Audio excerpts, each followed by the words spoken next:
Hello friends, ఈరోజు 5 పదాలు చిటికలో నేర్చేసుకుందాం. మొదటిది డెకాయిటీ అంటే దోపిడీ. 5 లేదా అంతకంటే ఎక్కువ మంది వ్యక్తులు కలిసి ఒక రాబరీ కమిట్ చేయడం.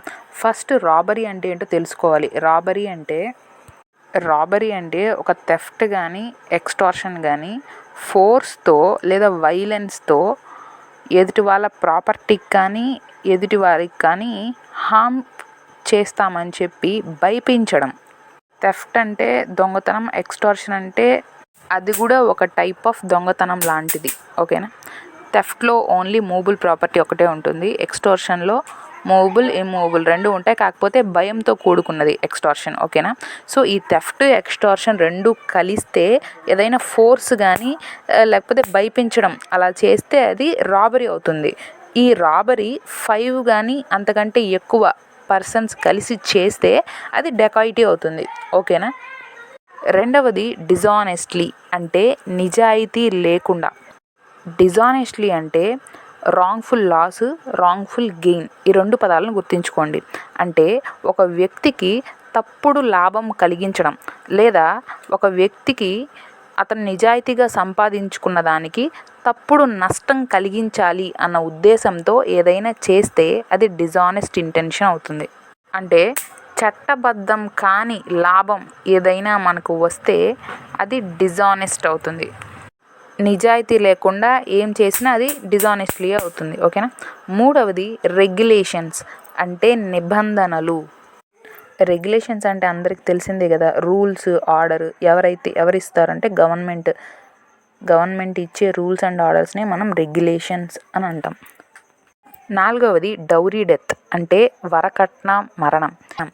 ఒక ఉమెన్ మరణం అనేది సంభవించింది.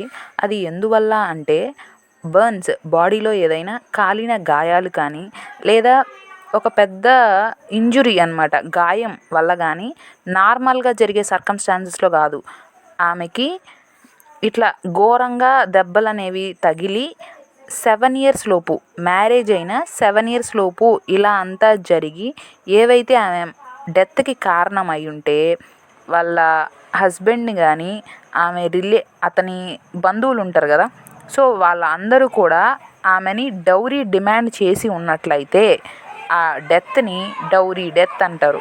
ఇప్పుడు మామూలుగా డౌరీ డిమాండ్ చేసినా చేయకపోయినా సరే 7 years లోపు ఆమె మరణము సాధారణంగా కాకుండా అంటే డౌట్గా ఉందన్నమాట. ఎందుకు ఆమె చనిపోయింది అని అందరికీ డౌట్ వచ్చింది అనుకోండి, అప్పుడు కోర్టు అనుకుంటుంది, ఓకే ఇతను వాళ్ళ హస్బెండ్ కానీ రిలేటివ్స్ హస్బెండ్ కానీ ఈమెను ఏమైనా డౌరీ కోసం వేధించి ఉన్నారా అని కోర్టుకి కూడా డౌట్ వస్తుంది అనమాట. సో వరకట్నం కోసం ఆమెను వేధించినట్లయితే, హరాస్మెంట్కి గురి చేసినట్లయితే ఆమె మరణం సంభవిస్తే అది డౌరీ డెత్ అవుతుంది. సో ఆ హస్బెండ్కి వాళ్ళ రిలేటివ్స్కి ఎంత పనిష్మెంట్ ఉంటుంది అంటే 7 సంవత్సరాలకి తగ్గకుండా అది జీవిత ఖైదు వరకు, ఇంప్రిజన్మెంట్ ఫర్ లైఫ్ వరకు ఉండొచ్చు. ఓకేనా. సో డౌరీ డెత్ అంటే వరకట్న మరణం. ఐదవది రైట్ అంటే హక్కు. హక్కు అంటే అందరికీ తెలుసు. హక్కు అంటే అధికారికంగా మనం ఉపయోగించుకునేది.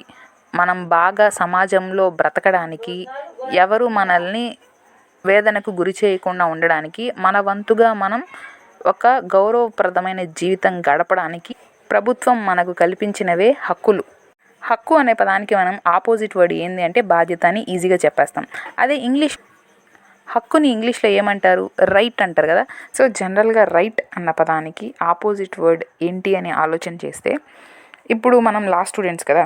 సో లా స్టూడెంట్స్ అయితే జనరల్గా రైట్ అన్న పదానికి ఆపోజిట్ వర్డ్ ఏంటి అని అంటే మనకి వెంటనే డ్యూటీ అంటాం. అదే వేరే వాళ్ళని అడిగామనుకోండి, రైట్ అన్న పదానికి ఆపోజిట్ వర్డ్ ఏంటని రాంగ్ అని చెప్తారు కదా. ఇంకొంతమంది లెఫ్ట్ అని చెప్తారు. So right, left opposite word. కరెక్టే. ఇంకా మీకు తెలిసిన ఏమైనా రైట్కి ఆపోజిట్ వర్డ్స్ ఉంటే కామెంట్ పెట్టండి. ఇవి ఇవాల్టి 5 పదాలు. మీకు నచ్చినట్లయితే లైక్ కొట్టి, షేర్ చేసి, సబ్స్క్రైబ్ చేసుకోండి. ఇలా రోజు 5 పదాలు రావడం జరుగుతుంది. ఒక్కసారిగా అన్ని పదాలు నేర్చుకోవాలంటే కష్టంగా ఉంటుంది. సులువుగా ఇలా 5 పదాలు గుర్తుంచుకోండి. మరో వీడియోతో మళ్ళీ కలుస్తాను. బాయ్.